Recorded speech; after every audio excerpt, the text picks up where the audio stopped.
On today's episode, this weekend is the third race in the Spartan U.S. Championship Series in Seattle. We break it down with Jack Bauer. Welcome to the OCR Report podcast, brought to you by the OCRReport.com. We are the only podcast to focus exclusively on the elite sport of obstacle course racing, from Spartan to Tough Mudder to the OCR World Championships, and wherever the elites are racing, we are there.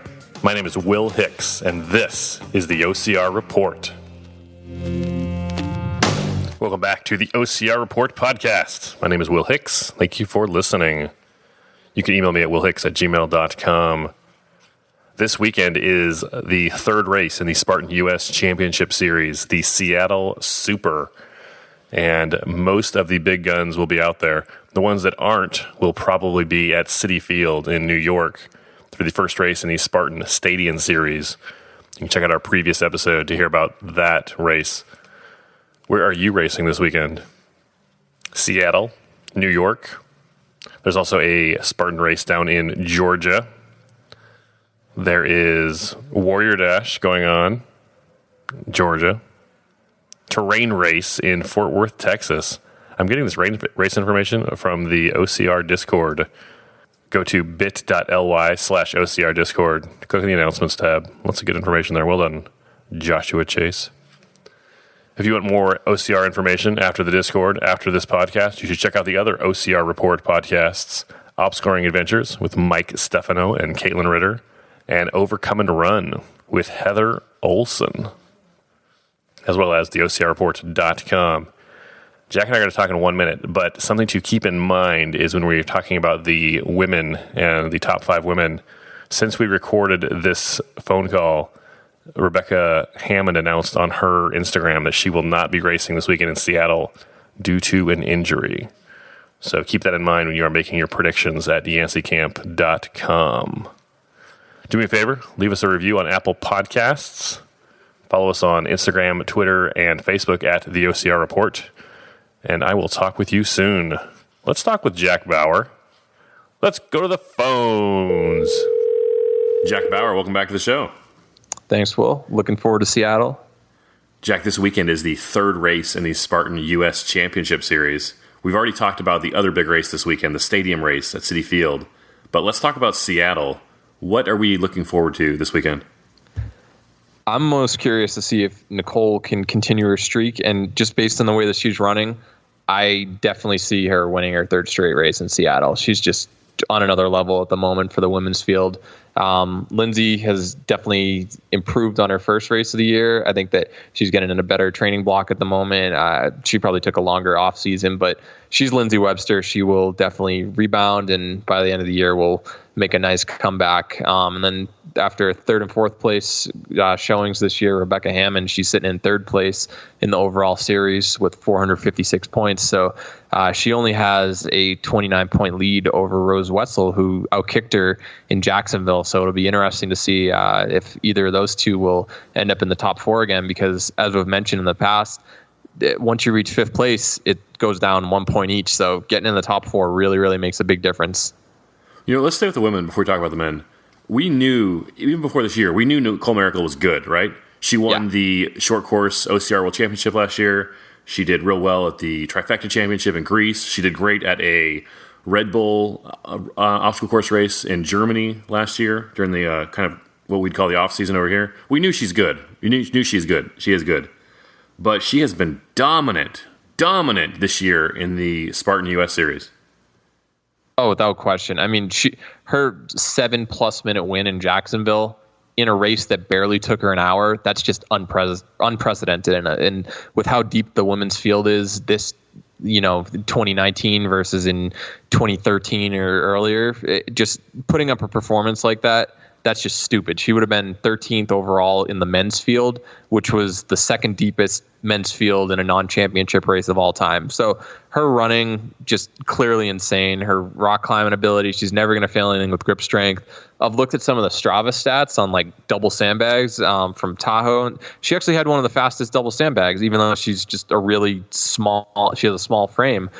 So what can't she do? And clearly her running is just ridiculous. So I'm assuming it's going to be wet and on some technical trail because Steve Hammond's designing the course, but that's not going to stop her. She's going to have a great race, and just confidence is through the roof at the moment. So Nicole has won both races so far. She has a perfect 600 points. In second place, Lindsay Webster has finished in second at both of those races also. But because of the way the points are set up, Lindsay has 528 points. She's 72 points behind Nicole. Can Lindsay rebound and catch Nicole? Yeah, I mean, what would it take? All that it would take is Lindsay winning 2 straight and then Nicole getting second, and then they're tied. That's all that it really takes. Or Lindsay wins 1, Nicole gets 3rd in a race, say Rebecca Hammond or someone has a really good showing, and Nicole just slips up somehow. Then the tables are turned. I mean, once Big Bear rolls around, once Utah rolls around, those are a lot hillier, more power hiking, and that's when you're going to see like someone like Rhea, or I'm sure Faye will have a rebound race, and Alyssa's looked really strong this year. Rose has had some a couple good finishes as well. So I think that Nicole is still the woman to beat right now, but Lindsay's consistent, and all it will take is a third place or so from Nicole in one of these races, and the things can really shift around. You mentioned Rebecca Hammond. Right now, the series points so far, Nicole has 600 points. Lindsay Webster has 528. Rebecca Hammond is in third with 456 points because of her third and fourth place finishes in Alabama and Jacksonville. What do you think of Rebecca Hammond's performance so far this year? I think it's what I expected. She got second at Tahoe last year, second at OCR Worlds in the 3K. She's just been a force ever since she burst on the scene last year. I know a couple of races she ran before her breakout in West Virginia, but she's the real deal. And I mean, she narrowly missed having back-to-back third places when Rose outkicked her to get the podium in Jacksonville. So Rebecca Hammond easily could be up another 36 points from where she is right now, but Rose had the great finish there.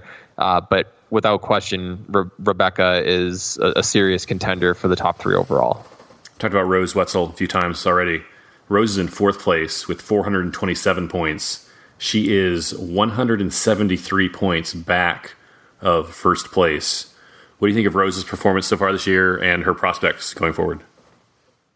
I think a lot of people were really happy to see her make a good comeback in Jacksonville with that third place finish. And as we mentioned, once you get past fifth place, it really gets difficult to make any differentiation. You could be 10 points or 10 places apart, say fifth versus 15th place, but you're only separated by 10 points at that time. And Rose having an edge of 19 points over fifth place in the standings, Alyssa, is a big difference because, say, Rose and Alyssa have very comparable finishes right around fifth or so. No one's really going to make any progress on the other, and Rose will stay in fourth at that point. So it's going to take a really big performance from someone like Tia Reagan or Rhea Coble at one of the later races this year to really make some movement. But Rose is sitting in a pretty good position based on her performances already. Do you think, you mentioned Alyssa in fifth, do you think Rose and Alyssa have a shot to move into the top 3 with Rebecca, Lindsay, and Nicole? I personally think that Nicole, Lindsay, and Rebecca are on a tier above the rest of the women at this point. That doesn't mean that the other names you mentioned, like Faye, she's had a slow start this year, but she's obviously always brought it at the end of the year and finishing third or fourth at Tahoe and having great performances in West Virginia and the basically every championship race. She just always is really consistent. And Rhea, we know what she's brought to the table. Once it really gets a lot of elevation gain, that's when she's going to shine. And Alyssa, she's had a podium at Tahoe before, and she's really rebounded after kind of a rough or a subpar 2018. She's had a couple of really good showings so far in Jacksonville and Alabama. So I think that without question, it's going to be a really good battle for that fourth and fifth place in the overall standings. And you're going to need if you really want to sneak up from right now, like Rhea, for instance, she's in seventh place and Faye's in ninth. they're going to need to get a second place or a third place in an individual race in order to make any movement due to how the point system is set up. So it's going to take a pretty good effort, and for one of the top three, undisputed top three, to have a little setback in order for one of those other women to make a move up. Let's talk about Seattle specifically. You mentioned how Seattle tends to be a wet venue or a wet course. Oh, I thought it was a desert. How do you think that affects Nicole and Lindsay, and really, how do you think that affects the field? I think that so far, how would you describe what the races in Jacksonville and Alabama were so far? They weren't exactly dry, right? They weren't. They were actually muddier than we expected. Yeah. But they were also very flat, which tends to favor athletes like Nicole Mericle. Yes, that is true. But I mean, flat and muddy doesn't mean necessarily flat. It's a little bit more technical. But obviously, so last year, Lindsay, she ended up winning it, and less than 30 seconds back was Faye. Third place was Alyssa. Nicole, she actually didn't race Seattle last year, and fourth place was Miriam. She raced a bunch of international races, but I guess she popped over for Seattle last year. I remember she was leading for a good amount of it. Not sure what happened later, but or I think she had like a broken hand or something during that race. It was crazy how she was doing it. And then Rhea was fifth, and Leanne Wasney, like usual, was sixth place. So last year, Lindsay clearly showed that she can win a course like this. Faye was just behind her, and Alyssa a couple minutes back. So I think that Lindsay, we know what she's going to bring to the table. Nicole is just super fit. We didn't get to see her last year, but if Lindsay won this race, and the first two races of the year so far, we're estimating are going to be pretty similar. There might be a little bit of hills, but definitely more technical running in Seattle versus Jacksonville and Alabama so far. But I still think this is Nicole's race to lose at the moment. But Lindsay winning this course last year, that shows that she can clearly do it. Was that the race where her hair got stuck in the net, or was that a different one? I forget.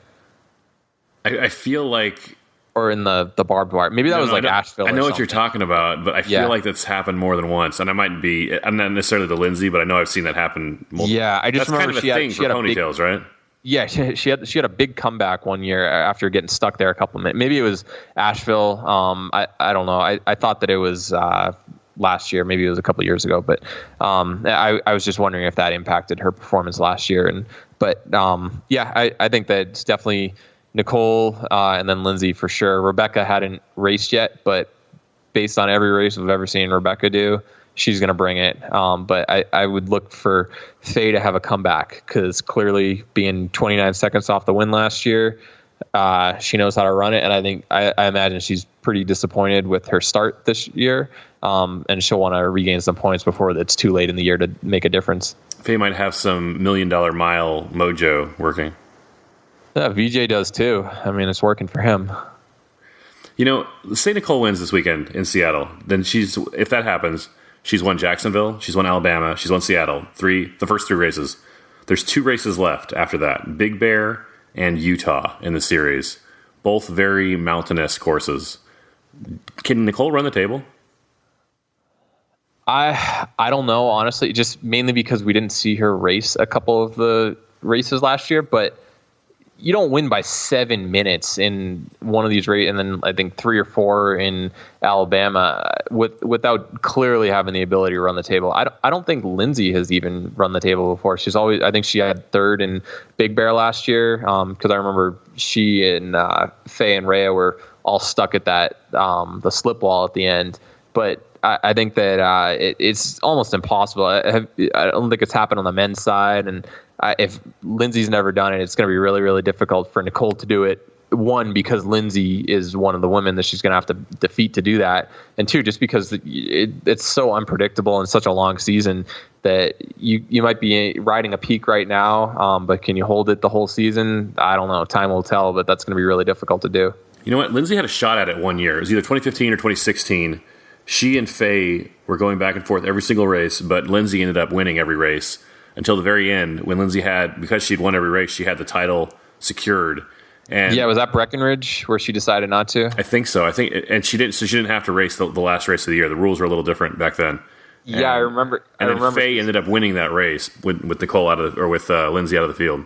I remember that because Faye, I was on the rings right at the end, like 50 feet from the finish line.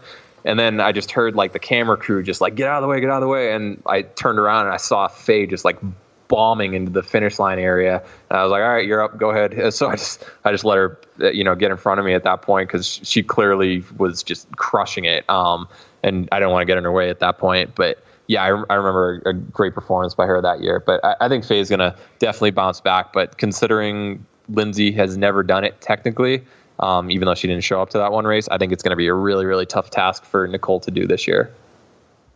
I'm looking at the race results and the scores, and it's going to be tough, right, for her to do it. But I think, she's won 2 and dominant. You mentioned that 7-minute lead and 7-minute win in a 1-hour race. Yep. Yeah, it'll be interesting to watch.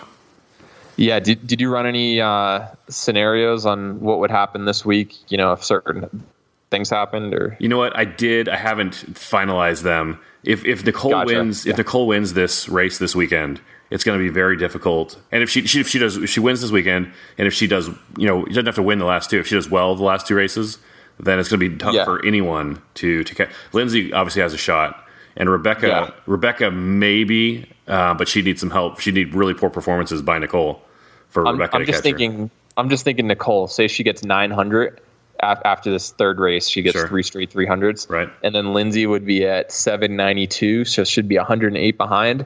I don't think it's mathematically possible for Nicole to lose the series if she participates in the rest, because she's not going to get like 50th overall, because she'd need to add one. Lindsay would need to win the last 2. And then I don't know. I just don't.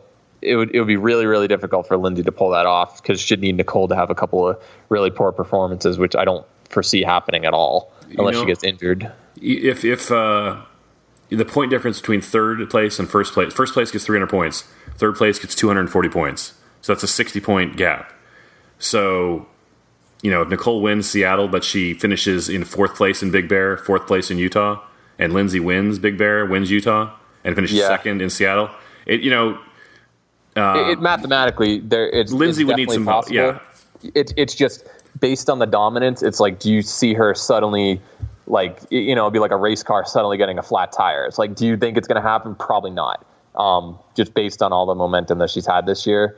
But anything's possible. I just think that Nicole's performances so far, it's going to be really tough for her to lose this title. I mean, I'm rooting for Nicole around the table. I love watching excellence, happen.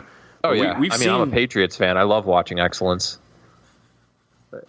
We've seen Ryan Atkins finish in 5th place before. Crazy things happen, right?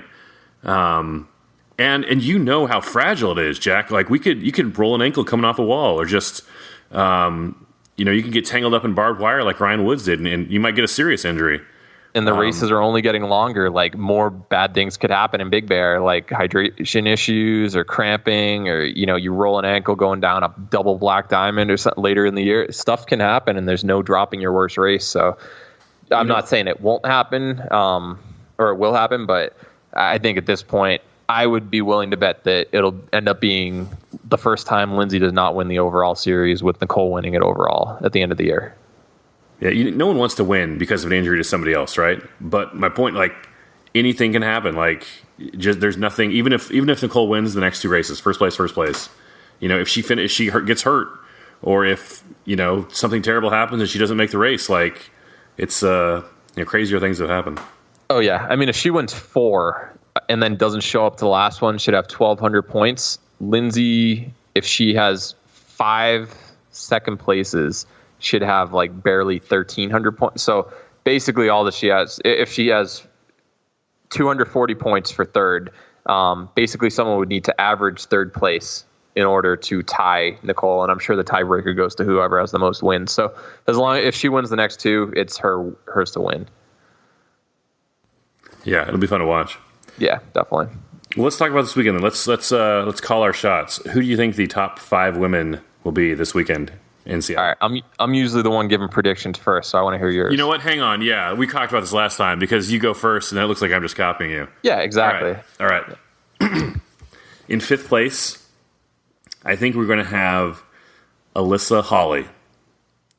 Okay. In fourth place, Faye Stinning. In third place, Rebecca Hammond. In second place, oh man, Who are you going with? I know who you're going with. I'm going to go. I don't? No. Okay, well, I'm going to go. Unknown Kenyan, that's who I'm picking. Yeah. I'm going to go in second place. I'm going to go Nicole Mericle. Whoa. And in first place, I'm going to go Lindsay Webster. This is not April Fool's Day, everybody. This is April 8th that you're recording this on. Like, April Fool's Day is a great holiday. April Fool's, it's terrible. So you're picking Lindsay. I can't believe I'm saying Lindsay for the upset win over Nicole. And you know what? I love them both. They're both amazing. And if either one of them could win on any given Saturday, right?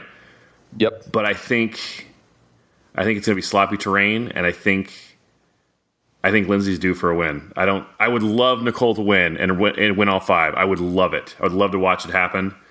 But it's hard for me to bet against Lindsay Webster ever. Okay. The weather forecast Monday, Tuesday, Wednesday, Thursday is rain.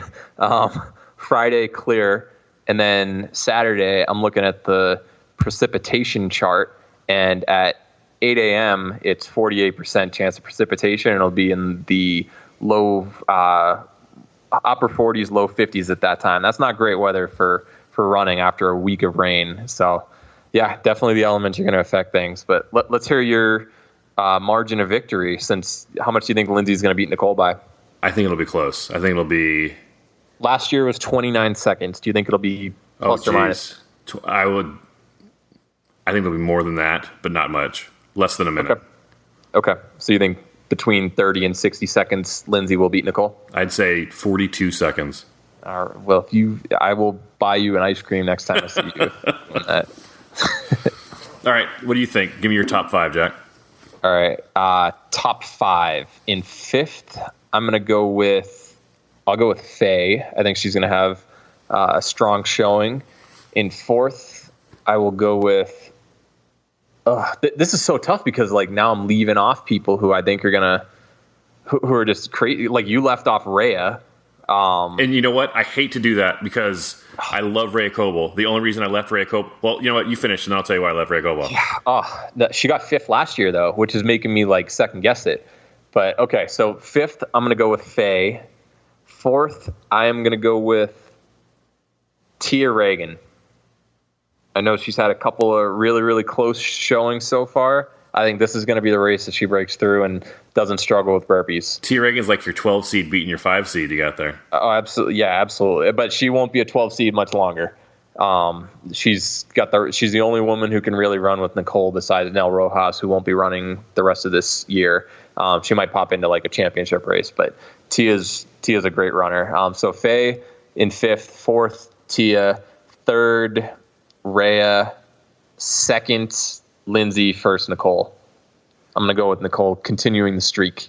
And my margin of victory will be 1 minute and 17 seconds over Lindsay. Hang on. Say that one more time. In fifth place, you have Faye. In fourth place, you have Tia. In third place, you have Rebecca. Wait. Did you say Rebecca or did you say Rhea? Rebecca Hammond. Okay.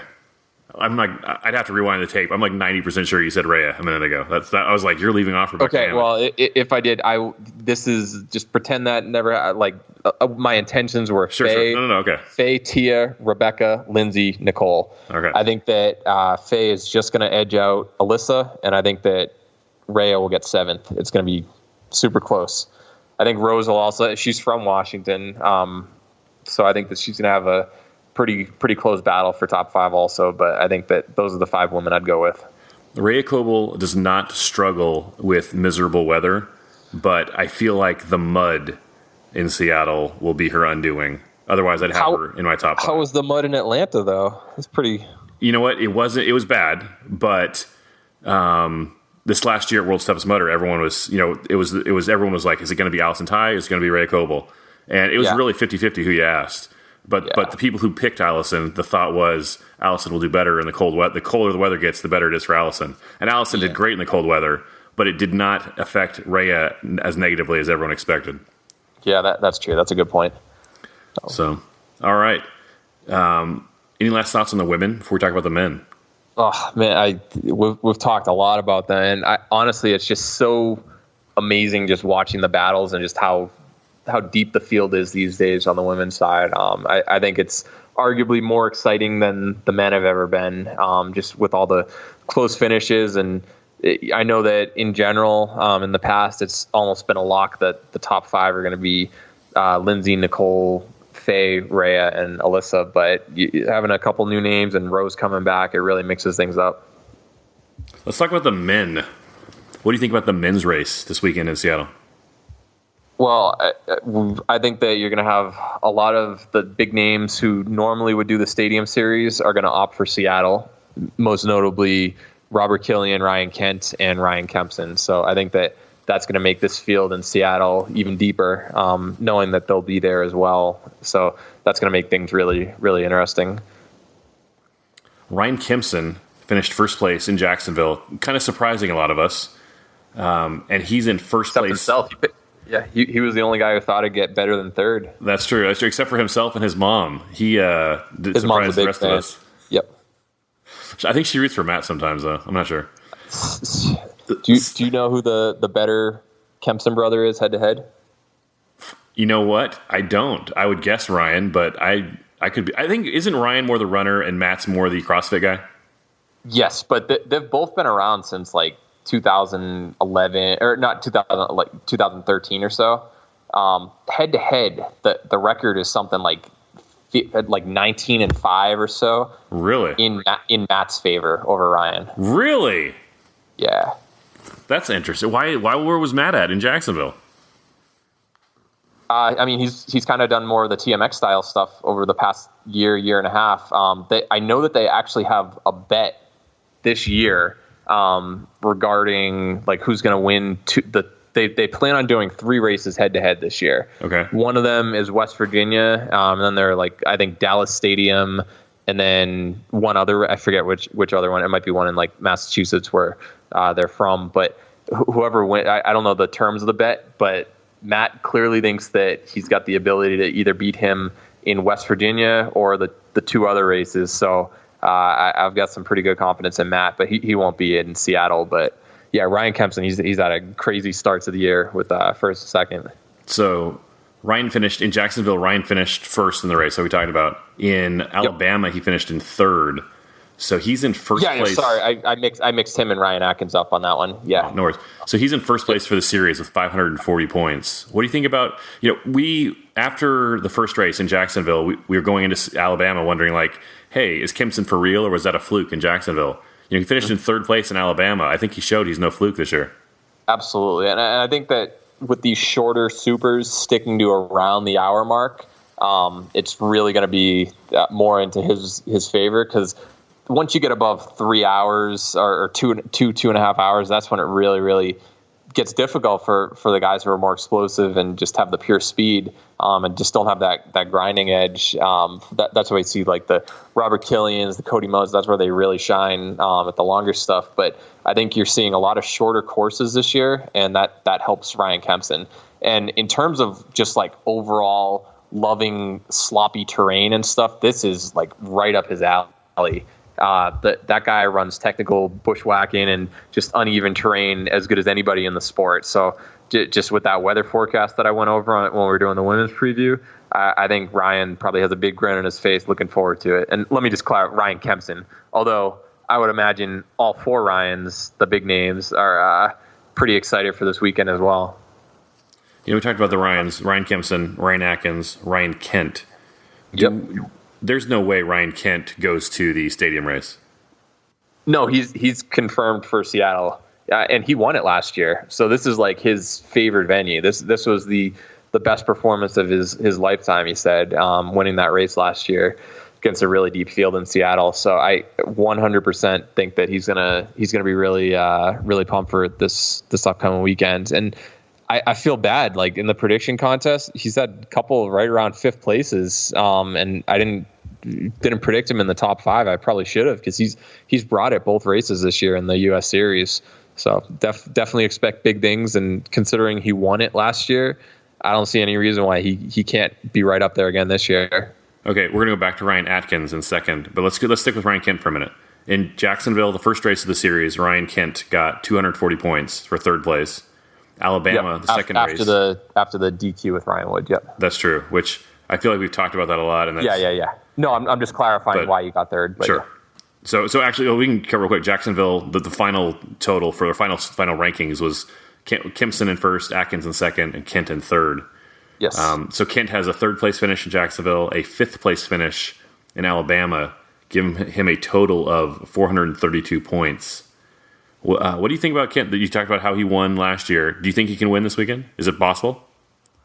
I think it's going to be really tough. To be honest, he clearly liked this terrain. Did you watch the video last year of the live coverage? I watched it at the time. I don't remember it sticking out. Yeah, I mean, he was just moving in general, and just the sloppy terrain. He just really had a great race at that one. And I mean, this year he hasn't been. He was a minute and change, like a minute, or just about 2 minutes off of VJ, but barely a minute behind Ryan Atkins for second at Alabama this year. So he's right up there. His running is great. And I mean, I'm sure that he's just rewatched that video a dozen times just to kind of see where he made his move, because the camera was on him at all times on that race. It started off. That was actually the first time that like the four Ryans had their moment. I remember Amelia was commenting on it, where it was the four Ryans that we mentioned, Kent, Atkins, and the Kempson, that they were all just running together at the start, and Woods for a good portion of the race. So that was really cool to see. That was the first time that the four Ryans made their big moment at a race. Another one of the big Ryans, Ryan Atkins. He finished second in Jacksonville and second in Alabama. He has 528 points, good for second place in the series so far. He's 12 points behind the first place Ryan Kempson. Mm-hmm. Yeah, and what do you think about Kempson? Or what do you think about Atkins for this weekend? Atkins is Mr. Reliable. Last year, he was 45 seconds off of the win behind Ryan Kent, and the guy just, whenever he doesn't win, he's the most likely person to get second, basically. I saw posts where Spartan posted something where it was like, "Oh, do you think that Lindsay and Ryan Atkins have a chance of winning this weekend?" And he said something like, "You better bet on it," or along those lines. So I think he's confident. His off season's over. He's got in some good training, and he's been right there the first couple of races of the year. And I think Atkins loves sloppy terrain as well. He got second last year on the same exact course. I think that he definitely is a contender for the win as well. Ryan Atkins, to me, is an almost perfect example of the difference between confidence and ego. Atkins has some more confidence than anyone you'll ever meet, but he has less ego than anyone you'll ever meet also. It's amazing how he has shaped himself as a person. He knows how good he is, but he's not cocky about it. Oh, I'm sure that you could literally put him on the same line as, Usain Bolt in a 100-meter dash and be like, yeah, I think I got that. That's an extreme example, but there's no competition that phases him. Even when he's standing next to John Albin, he probably legitimately thinks that he can win against any field ever, because he's always right there regardless. So I totally agree. The guy knows when he's on. He does not make excuses. He owns his race, and he's just Mr. Consistent throughout all the years. So nothing. You'd be a fool not to put him in your top five. You mentioned him owning his races. Atkins will never. I heard Bracken Cracker kind of go off on a rant on his show a few weeks ago about people when they finish a race, they say, "Oh, I was training through this race," or "Oh, I was just." Kind of making excuses for them why they didn't, finish on the podium, why they didn't perform as well as people might expect them to. I've never heard Atkins. Well, maybe because I've never seen him have a bad race. That's probably why. But I've never. That's a big caveat. Like, I think his worst ever race was like 7th in Chicago last year, and besides that, he's had like one race ever outside the top 5. In 4th place in the series is Robert Killian. Robert had 6th place in Jacksonville, 4th place in Alabama. He has 407 points. He's 133 points behind Ryan Kempson in first place. Yep. He only has a 3-point lead on Kirk DeWint, who I feel like doesn't get a ton of notoriety despite some amazing performances. He's kind of like the Leanne Wastany of the men's side. Always right there, doesn't get the praise necessary. More people talk about him as the guy who was on The Bachelor than his actual performances, but Kirk has just been killing it overall. I know he got injured at the end of last year, but when that guy races, there are very few who can beat him when he's healthy. Well, to be fair, Kirk DeWint's the only OCR racer who was on The Bachelor, so that's true. But yeah, and he's also the only good OCR racer who was on The Bachelor.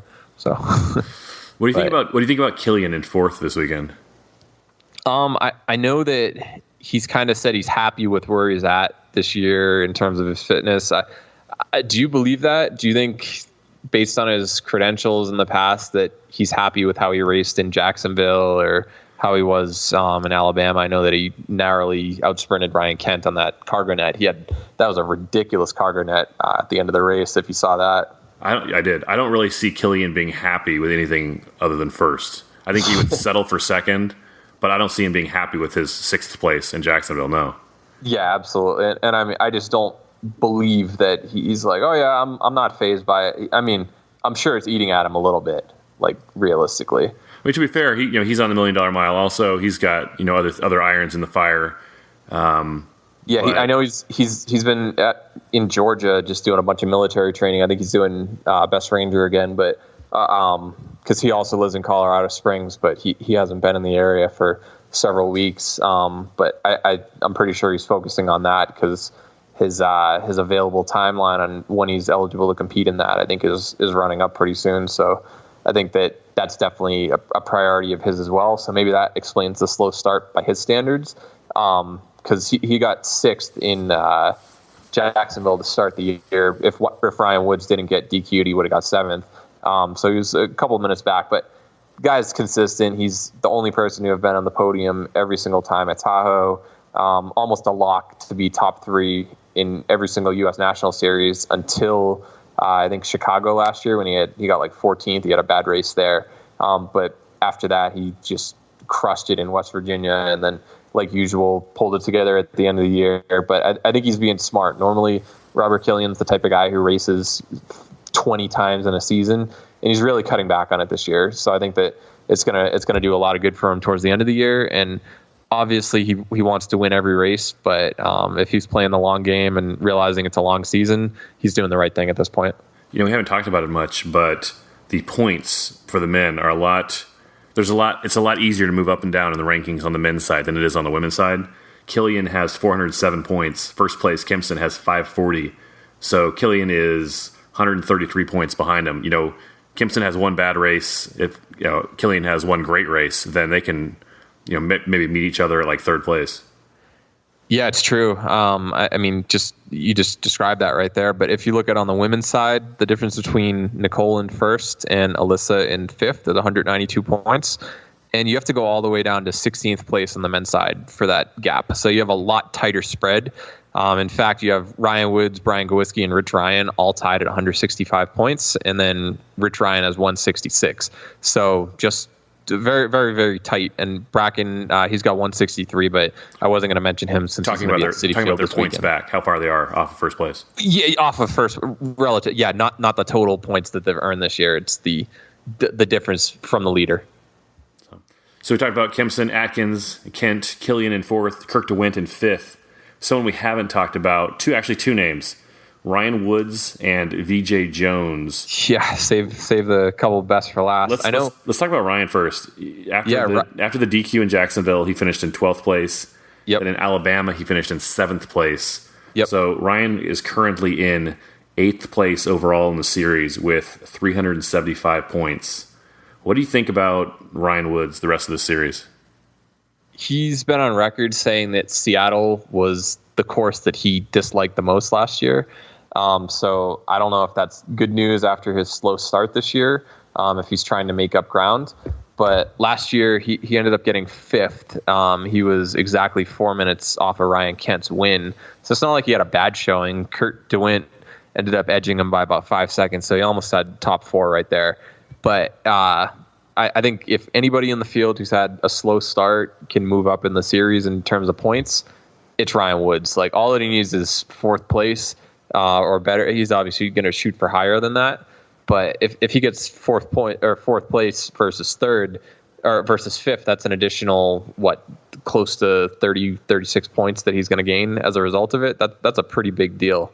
Or 24 points there, I guess. So I think it's going to be a really big driver to at least put him in contention. And if he can get, top two or even win it, then he's suddenly back in the chase, and that's going to make a huge difference, because that's going to be over a 100-point swing, and he'll suddenly be in third place, for instance, at that point. So I think that there's a lot on the line. He knows it. I know this isn't in his strengths necessarily, and he'd probably do better in a Utah or Chicago again later in the year. But I don't expect Ryan Woods to have a third straight subpar race. It just doesn't seem possible.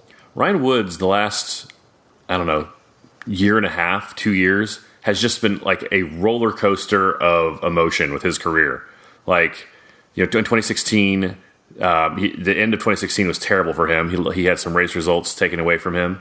In 2017. 2018, he won the Spartan U.S. Series, first place for the U.S. Championship Series, the series that we're racing right now. Yep. And then coming into this year, he was the reigning champion, really like the favorite. Him and Atkins, kind of the favorites. And that disqualification, or not the disqualification in Jacksonville, and then undisqualification, and from second place down to nothing, up to 12th place again.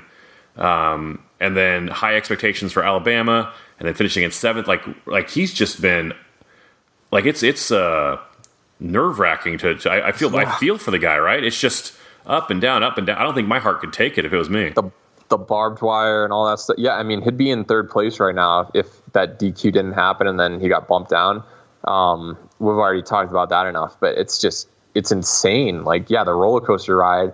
You just don't expect that from someone in like the top tier, but the guy's fit. Like he's mentioned it. He's definitely so much stronger than he was when he started the sport, and his running is back to a really, really good level. It's just really surprising that he's had the poorer performances to start the year by his standards. Doesn't mean that the rest of the year is going to be a wash. I just think that first race just kind of might have hurt his psyche a little bit in terms of like hopes for the rest of the year, because all you have to do is do the math, and you need a lot of the stars to align right in order for good things to happen, and you can move up in the series. So I think that fortunately for him, he has the athletic ability to pull it off. So it wouldn't surprise me if he moves up.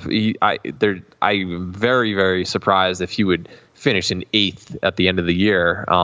But we'll see what happens. But I definitely see him moving up the last couple of races. Yeah, I've got Woods in my top 5 for Seattle, and if I had to pick the rest of the races for the year, I'd pick him to win Utah. I think he's going to finish very, very strong. Yeah, what if Cody Moat shows up, or what if Hobie Call does? You know how the rumors are that they're going to start racing again. You know what? That's a great question. I guess this is a question for 2 preview episodes from now. But both Cody, we're going to hold off for 2 more months. Yeah, that's a good question for Utah. Yeah, you know what? We'll have to think about that. Good point. Well, now that I literally just mentioned it, they said, look, I know that Cody mentioned, he's like, look for Hobie to shake it up in the rest of the series. Like, what if he shows up in Seattle and no one realizes it? Like, how crazy would that be? That would be crazy. I'm looking at my race results from Jacksonville and Alabama, and I don't see Hobie Call's name anywhere in here. So if he were to show up in Seattle, I would be surprised. Was Seattle the race where he had that the bucket drop and he had to redo it a couple years ago? Oh, I don't remember. I don't know. I think it was Seattle. I'm almost positive, because he was like leading the race and then he dropped the bucket, and like Ryan Atkins ended up winning it, and that was when he was on like his just tear to start the year in like 2017, and then he ended up having that tough end of the year with West Virginia and Tahoe. But I thought that was the race where he dropped the bucket and had to like regather everything and do it over again. But yeah, we're just completely hypothesizing if Hobie shows up. But if he does, he's done well in Seattle in the past. That'd be I would love it if he shakes things up and really screws things up in the series, because it would even get tighter at this point. You know, there are people listening right now who don't know who Hobie Call is. We should probably explain. Hobie was one of the original dominant. He was like Ryan Atkins with Spartan Race before Ryan Atkins was. He was the dominant. Yeah. Like no one beat him for besides one race in Killington at a beast the first year, like no one beat Hobie for like 15 races or something. He was just on another level. But he's retired a couple times. He has a regular job. He's Brett Favre.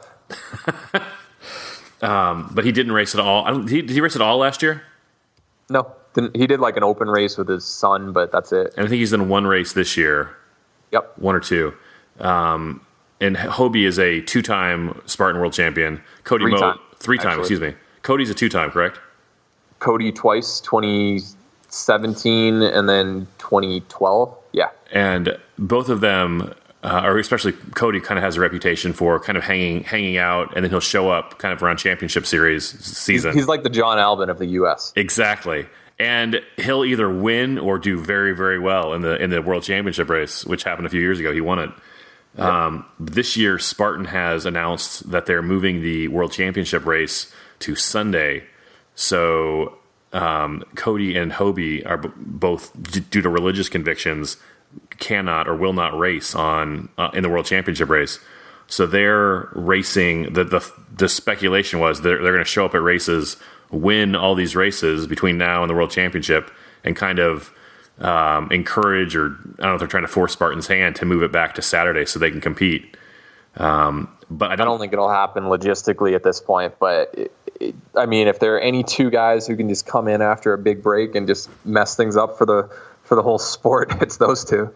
But especially with them missing the first two races in the series, I don't think even if they ran the table and won, like Cody and Hobie finished 1-2 the last three races, which one it wouldn't happen. I don't know if Spartan would even care. Like Spartan tends to focus more on the internal aspects of the sport, and the athletes, to them, you get the impression that they're kind of interchangeable.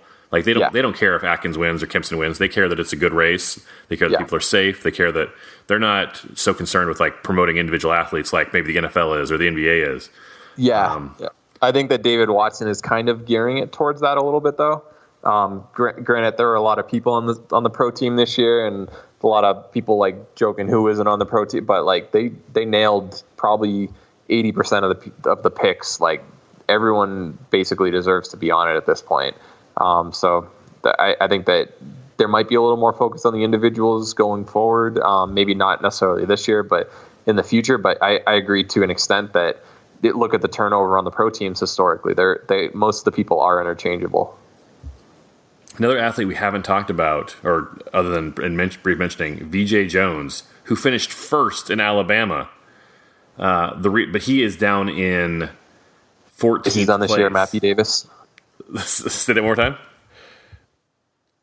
Oh, I said, and he finished not only first in Alabama, but first in every other race that he's run this year. Cough, Matthew Davis. But he's in 14th place because he did not race in Jacksonville at all. So he got 0 points for Jacksonville, 300 for Alabama. What do you think about VJ in Seattle? Yeah, I think he's in 17th, but yeah. So VJ last year in Seattle, he actually got third. So that was pretty surprising to a lot of people at the time. He finished in 1:07:07 and about 2.5 minutes behind Ryan Kent for third. But he still ended up beating Ryan Wood by a minute and a half, and Kirk DeWint by a minute and a half, and a lot of the other typical names that you see at the top there. But I think that VJ has got this momentum. He clearly likes sloppy courses, and I don't see how he's not going to win, honestly. Well, you know what? Let's get into our picks then. Let's do our top five, and we'll see what we think. I'll go first because otherwise it looks like I'm copying. Yeah, we'll keep it consistent for this episode and then switch it up next time. That sounds good. All right. Fifth place I actually struggled with, trying to decide between fifth and sixth. Let me look at my side. 1, 2, 3 are decided. Fourth place is decided. Okay. Fifth place, I have Ryan Kent. And I picked him narrowly over Robert Killian. I think Killian's in sixth. But isn't it crazy that we're considering not putting Killian in the top three? Yeah, no, it's. I feel bad about doing it. Killian could embarrass me easily, right?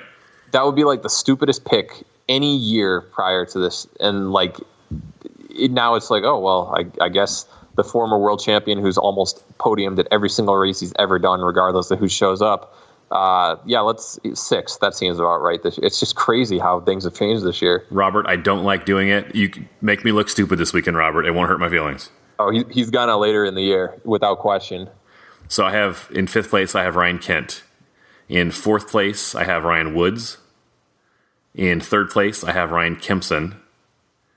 In 2nd place, I have VJ Jones. And in 1st place, I have Ryan Atkins. And here's my deal with Atkins versus VJ. Either of them could win this. Really, honestly, any of those top 6 could win this weekend. It wouldn't surprise me at all, right?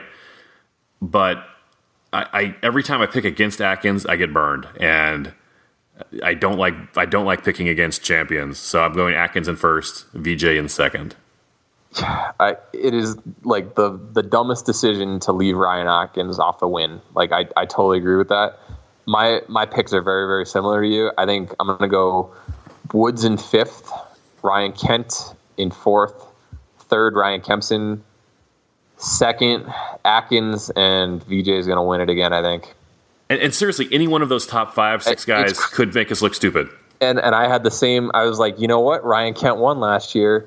He took down everybody here. This is his favorite course. It's designed for him. He's studying the tape of how he did last year. Like, he's gonna do really well. And it's like, but I just can't put him ahead of Kempson on a sloppy course so far, like given the weather. And Atkins is Mr. Reliable. And even though Atkins lost by 45 seconds last year, I just think that, like we mentioned, he's confident and he's going to get there. And VJ, until he gets beat, I'm not picking against him. Like, in a super shorter, there's no way I'm picking against VJ so far this year. You know, we didn't mention that. VJ's undefeated this year, which maybe he runs the table. He didn't run Jacksonville, so it wouldn't mean as much as Nicole running the table. But, you know, you're right. He hasn't lost this year. I agree, yeah. Would you say that VJ is the best racer of the year so far? Man. If I had to, you know what? If right now, this day was the end of the Spartan race season, yeah. Like, if give out your MVP, would you give it to VJ? No, I would not give my MVP to VJ. I would give my MVP for what has happened since. Oh man, I don't want to go down this rabbit hole again. Here's the deal. Since January 1st, 2019 on. If I had to, only because he missed Jacksonville, and Jacksonville was a big race, was a hard race. If I had to give an MVP of the season, I would give it to Ryan Kempson for winning. And I know it's only a couple of races. I go most improved for Kempson. We're talking in the first week of April on our year-end awards. Yeah. Okay, how about this? If Tahoe was next week, would you pick VJ to win? That's not the question. Yeah. Definitely not dodging that one. But yeah. No, it's going to be a great year. It's going to be a great race this weekend. Yeah, if you want a full debate, just head on over to my interview with Mappy Davis, and you'll hear a lot of debate for half an hour on how he's wrong and I'm right. But, yeah. Well, cool. So you think VJ number 1, Atkins number 2, Kempson 3rd. Who'd you have in 4th place? Ryan Kent. And which, then Woods again, in like 5th. Kent, Ryan, it's crazy. Ryan it's Kent, like Woods in make 5th. us look bad this weekend. It won't hurt our feelings. Yeah. Anyway. VJ and then the 4 Ryans. That's my pick. You want to know what I really want to happen? Tell me. In 10th place, you have Rich Ryan, and then you have Brian Gwiski. Like, I want anyone whose name has Ryan or a Ryan syllable in it to, like, get top 6 some race. Just there needs to be, like, a new Ryan. Like, Robert Killian needs to go by Ryan from now on. You know, just some other crazy stuff. Tyler Veerman, if you rearrange the letters in his name, it forms the word Ryan. So we just need those guys to finish, like, all in the top 10, and it would just be a crazy race. You can't spell Tyler Veerman without Ryan. Nope, I'm looking at it right now. It exists. That's pretty funny. Yeah. Jack, any last thoughts on the men before we wrap it up? We could be way wrong. I think if there's one thing I'm confident in, I think Nicole's going to win. I know that you think that Lindsay's going to, quote, pull the upset and regain the throne. But and again, Nicole wins. Like, it doesn't. I don't feel like I'm dumb. Like, you know, no. It's just a crazy. Anyway. So if someone else is listening to our predictions right now and they want to make their own predictions, what can they do? Go to yanceycamp.com, and then you're going to see on the homepage there's a drop-down menu, and it should say trivia/contests, and then there's going to be a description on there. It'll say click here to vote, and you'll just go there and fill in order who you think is going to get 1st through 5th. if you end up getting in each race. So we're going to have 2 this week. It closes 15 minutes before race time, so that the Seattle one will close 3 hours after Citi Field, since they're on opposite coasts on Saturday this morning or this weekend. So get your picks in. The winner wins some huge Speed Elite prize pack and some pair of Gooder sunglasses. So go check out some of their stuff. Can't win if you don't play, just like they say in the lottery. So might as well do it, except you literally have nothing to lose other than bragging rights and showing that you put your money where your mouth is. Because a lot of people are like, oh, I totally saw this happening. And yeah, I don't believe you unless you actually have it on paper. So oh my gosh, social media, first of all, is the worst, but there is nothing more annoying than when someone's like, oh yeah, I called this 18 months ago. Yeah, listen, I totally knew that the 16 seed was going to beat the 1. Yeah, I just didn't enter a bracket this year. It's like, shut up, no, you didn't. Yeah, oh my gosh, no one asked. Yeah, it's like Browns to the Super Bowl this year. It's like, well, prove it. You gotta get that thing in writing, or I'm just going to call BS on it. You know, it's what, April 8th, April 9th, as we're talking right now? Yeah. Watch out for the San Diego Padres to win the World Series this October. You heard it here first. Yeah, okay, we'll see about that. But I'm calling my shot, man. Yeah, no, it's on record, and I'll replay this when they don't make the playoffs. Yeah. I guess one last question on this. We guessed for the women, last year's margin of victory on the men's side was 45 seconds. Do you think that it'll be bigger or smaller this year? I think it will be smaller.